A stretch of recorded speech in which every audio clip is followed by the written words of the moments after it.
Kraj Moruše Čiernej, čarovná krajina na úpetí sopečných šťavnických vrchov, kde vo viniciach a na lúkach nájdeme popri tradičných jabloniach, hruškách a slivkách aj skupiny výnimočných guľatých stromov, viničných alebo kyslých jahôd, oficiálne čiernych moruší, teda Morus nigra. Presne tých moruší, ktoré už v antickom Grécku na ostrove Kos ordinoval lekár Hippokrates. Obec Devičany patrí k najstarším sídlam v Bátovskej kotline. Chotár obce priťahoval osadníkov dostatkom vodných zdrojov, bohatstvom lesov a rudným bohatstvom. Stopy po baníckom podnikaní sú viditeľné dodnes. Devičany sú obcov roľníkov a vinohradníkov. Lokality ako Pliešky boli vyhľadávané pre vynikajúce podmienky na pestovanie viniča. Obec má dnes 400 obyvateľov a radí sa medzi malé obce okresu Levice. V centre obce sa nachádza evanielický kostol, ktorý sa v minulosti stal duchovným centrom pre evanielikov zo širokého okolia. V kostole sa dodnes zachoval aj vzácny orgán. V katastri s rozlohou takmer 3000 hektárov nájdeme krásne výhľady, banské diela, vinice, sady, rybník a vyše 300 stromov moruší. Pukanec s počtom obyvateľov 1895 tvorí najväčšiu obec v severovýchodnej časti Levického okresu. Bývalé slobodné kráľovské banské mesto sa píši bohatou históriou. Nachádza sa tu 10 národných kultúrnych pamiatok. Stojí tu aj najvýznamnejšia pamiatka okresu Levice, kostol svätého Mikuláša zo 14. storočia.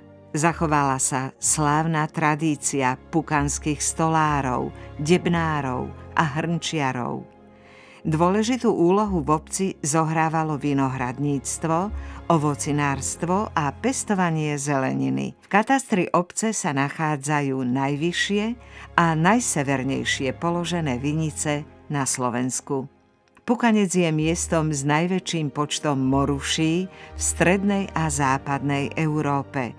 Rastie tu 470 kusov, 300 až 500 ročných exemplárov moruší, ktoré vytvárajú nezabudnutelné krajinárske kompozície. Bohunice, dedinka rozprestierajúca sa pod kopcom Hrádok, na vrchole ktorého už v stredoveku stála drevená strážna väža, ktorá mala chrániť bezpečný prechod do banských miest. Rovnako ako aj v ostatných obciach sa z bývalých banských diel stali vínne pivnice, ktoré sa nazývajú ľochy. V Bohuniciach sa nachádza najdlhšia takáto pivnica.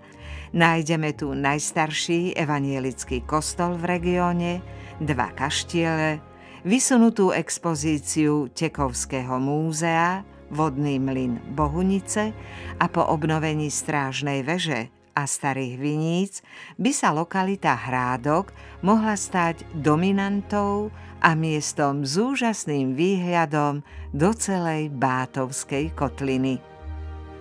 Bátovce, najstaršie trhové a mýtne miesto regiónu, nazývané tiež mesto kráľovien. Komodity z tunajšieho trhu boli určené na zásobovanie dvora uhorských kráľovien. Obec s 1150 obyvateľmi je pamiatkovo chránenou lokalitou. Pod námestím sa nachádzajú zachované podzemné priestory. Návštevníkom vedia ponúknuť prehliadku 2 kostolov, kúrie a krásnu prírodu pri priehrade Lipovina. Bátovce majú niekoľko viničných osád, ktorých súčasťou sú aj stromy moruše. O moruši čiernej je známe, že sa nerozmnožuje generatívne zo semien, ale spravidla len vegetatívne, potápaním alebo kopcovaním. Stromy moruše čiernej sú charakteristickými príkladmi rozložitých stromov, ktoré sa rozširovali zakorenenými konármi. Na rozmnožovanie používame mladé výhony, ktoré ohneme smerom k zemi a prisypeme. Po roku odrežeme konárik od materského stromu a necháme ešte rok koreniť. Moruša čierna je opadavý strom, dorastajúci do výšky 8 až 12 metrov a šírky 10 až 15 metrov. Má hustú, guľatú korunu. Strom sa po 120 až 150 rokoch pod váhou bočných konárov často rozštiepi a konáre sa môžu zakoreniť, čím sa vegetatívne rozmnožujú a zmladzujú. Kmeň nebýva veľmi vysoký. Rozkonáruje sa už vo výške 1 až 1,5 metra. Typický je sivohnedou až hnedou, hlboko rozbrázdenou borkou. Korene tvoria bohatý, rozkonárený systém s väčšou plochou ako má koruna. Charakteristický tvar listov je široko vajcovitý, na báze srdcovitý. Kvety sú rôznopohlavné, jednodomé, vyrastajú v jahňadách. Plody vytvárajú bohaté súplodie kvôstkovíc, dlhé až 40 mm a hrubé 25 mm. Sú výrazne aromatické, dozreté majú takmer čiernu farbu. Pokiaľ nie sú zrelé, sú kyslé, takmer nejedlé. Dozrievajú postupne od polovičky júna do polovičky augusta. Zbierať moruše čierne nie je jednoduché. Púšťajú veľa šťavy a okamžite všetko sfarbia do krvavo-červená. Moruše majú podobnú vlastnosť ako čerešne. Nedajú sa prestať jesť. Nazbierané plody treba ihneď spracovať. Vieme z nich urobiť šťavu, lekvár, kompót, vieme ich sušiť, mraziť, ale šikovné gazdinky vyrobia aj morušovú kožu.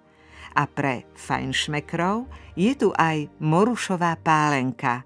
Moruša čierna, ktorú môžeme s plnou vážnosťou nazvať zabudnutým zázrakom z našich záhrad, je výnimočná nielen svojou krásou, ale najmä svojimi liečivými účinkami. Plody sú veľmi bohaté na vitamíny, na minerály a detoxikujú organizmus, podporujú trávenie, dýchacie cesty, tvorbu krviniek a kostného tkaniva, liečia nespavosť a závraty. Používajú sa vo forme tinktúry a výluhu. Listy majú antibakteriálne účinky, podporujú potenie a uľahčujú vykašliavanie. Používajú sa pri prechladnutí na tlmenie horúčky, pri bolestiach hlavy a hrdla a na stimuláciu tvorby inzulínu vo forme odvaru a výluhu. Vetvičky majú antireumatický účinok. Kôra sa používa pri bolestiach zubov, ochorení čriev a žalúdka, otravy alkoholom a hubami, odvar má laxatívne účinky. Moruša čierna je strom plný zázrakov, voľakedy bežná súčasť našich viníc, dnes opustená a zarastená v černičí. Strom, ktorý svojou húževnatosťou prežil v našom regióne stovky rokov, dnes potrebuje našu pomoc. Spoločne v kraji moruše čiernej hľadajme tieto zabudnuté guľaté stromy. Očistíme ich a keď sa o ne nemôžeme starať sami, ponúknime ich na adopciu.